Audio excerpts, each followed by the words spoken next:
ಧ್ರುವನ್ ಬಗ್ಗೆ ನಾನೇನು ಮಾತಾಡೋಕ್ಕೆ ಹೋಗಲ್ಲ. ಯಾಕೆಂದರೆ ಸಿನಿಮಾ ನೋಡಿದವ್ರು ಯಾರೇ ಆಗಲಿ, ಅಂದರೆ ಸೆನ್ಸಾರ್ ಆಫೀಸರ್ ನೋಡಿದ್ರು ಆ್ಯಂಡ್ ಸುಮಾರು ಜನ ಸಿನಿಮಾ ನೋಡಿದ್ರು, ಸುಮಾರು ಜನ ಅಂದರೆ ಬೇರೆ ನೋಡಿಲ್ಲ, ಸೆನ್ಸಾರ್ ಆಫೀಸರ್ ಆ್ಯಂಡ್ ಟೆಕ್ನಿಷಿಯನ್ಸ್ ಎಲ್ಲ. ಸೆನ್ಸಾರ್ ಅವ್ರು ಫಸ್ಟ್ ನೋಡಿದ ತಕ್ಷಣ ಒಂದೇ ಹೊಗಳಿದ್ರು ಅವರು, ಏನು ಚೆನ್ನಾಗಿ ಮಾಡಿದಾನೆ ಧ್ರುವ, ಸಖತ್ತಾಗಿ ಮಾಡಿದಾನೆ ಸರ್, ತುಂಬ ಚೆನ್ನಾಗಿ ಮಾಡಿದಾನೆ ಸರ್ ಅಂತ. ಅಂದರೆ ಅಷ್ಟು ಮಟ್ಟಿಗೆ ಇದಾಗಿದೆ ಮಗನೇ ನೀನು.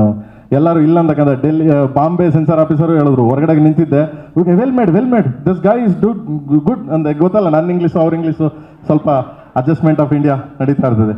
ಸೊ ನಾನು ಅಕಸ್ಮಾತ್ ನನಗೇನಾದ್ರು ಗೊತ್ತಿಲ್ಲ ಅಂದಾಗ ಸುಪ್ರೀತ್ ಅವ್ರಿಗೆ ಹೇಳಿದೆ, ಮಗನೇ ಮಾತಾಡಲ್ಲ, ಮಾತಾಡೋ ನೀನು ಅಂತ ಅವ್ರಿಗೆ ಹೇಳ್ತಿದ್ದೆ. ಸೊ ಹಿಂಗೆ ತುಂಬ ಚೆನ್ನಾಗಿ ಮಾಡಿದೆ, ನೀನು ತುಂಬ ಚೆನ್ನಾಗಿ ಮಾಡಿದೆ ಮಗನೇ.